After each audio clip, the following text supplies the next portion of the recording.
le camp de Jebalia, dans la bande de Gaza. Il faut venir ici pour comprendre l'une des raisons du soulèvement de ces derniers jours, la surpopulation. La bande de Gaza, enclave palestinienne coincée entre la Méditerranée, Israël et l'Égypte. Une véritable poudrière au cœur du Proche-Orient. Mais comment en est-on arrivé là ? Après la création d'Israël, des centaines de milliers de Palestiniens prennent la fuite ou sont chassés.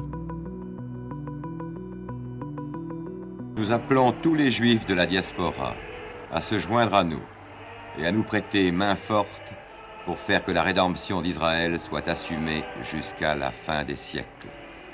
170 000 Palestiniens trouvent refuge dans les camps de la bande de Gaza, sous contrôle égyptien. Juin 1967, c'est la guerre des 6 jours. Israël s'empare de ce territoire.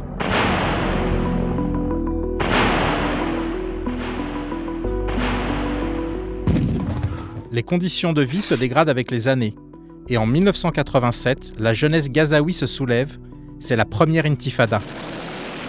Pierre contre fusil, rapport de force inégal d'une agitation devenue quotidienne dans les territoires occupés par Israël depuis 1967. Hier à Naplouse, aujourd'hui à Gaza, les forces de l'ordre israéliennes ont tiré des grenades lacrymogènes mais aussi des balles sur les manifestants. Bilan, 4 morts et des dizaines de blessés. Depuis 3 mois, les soldats israéliens qui ont perdu 2 hommes ont tué 16 Palestiniens au cours d'opérations anti-émeutes. La situation est incontrôlable dans ces territoires occupés où les jeunes sont encore plus radicalement hostiles à la tutelle de Tel Aviv que leurs aînés. Un conflit qui conduira à des négociations de paix. En 1993, un accord est signé entre Israéliens et Palestiniens. Shalom, salam, une image impensable il y a encore quelques semaines seulement, la poignée de main entre les 2 ennemis irréductibles d'hier, le Premier ministre israélien Yitzhak Rabin et le président de l'OLP Yasser Arafat. L'administration du territoire est confiée à l'autorité palestinienne, un gouvernement dirigé par Yasser Arafat. Le dirigeant de l'OLP, Organisation de libération de la Palestine, est accueilli en héros à Gaza. Un baiser d'amour sur le sol brûlant de la bande de Gaza. Il était 14h13. À cet instant précis, le rêve pour lui devient réalité. C'est Rafah, le point de passage entre l'Égypte, Israël et la bande de Gaza. Arafat est passé sans avoir été contrôlé par les soldats israéliens. L'honneur est sauf.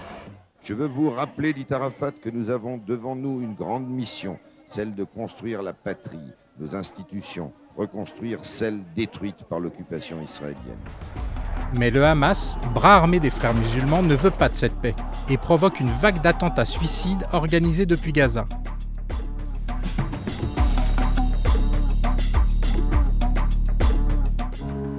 En 2006, le Hamas remporte les élections législatives palestiniennes. C'est une entrée symbolique, celle d'un militant du Hamas au Parlement palestinien.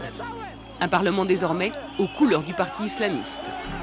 Le Hamas a gagné, il prendra bientôt officiellement possession des lieux. Ce n'est pas seulement une victoire du Hamas, c'est aussi une victoire de la rue, de ceux qui ne sont pas du Hamas mais qui pensent que le Hamas pourra faire les changements nécessaires, se débarrasser de la corruption. S'ensuivent de violents affrontements entre le Fatah, parti nationaliste palestinien, et le Hamas. Depuis 5 jours, les affrontements interpalestiniens entre le Hamas et le Fatah se sont intensifiés. Au moins 78 morts depuis samedi et de nombreux blessés. Plusieurs positions stratégiques et des postes de sécurité sont tombés aux mains du Hamas. Depuis 2007, la bande de Gaza est soumise à un blocus israélo-égyptien qui entraîne des pénuries et des coupures d'électricité. Nous allons mourir de faim.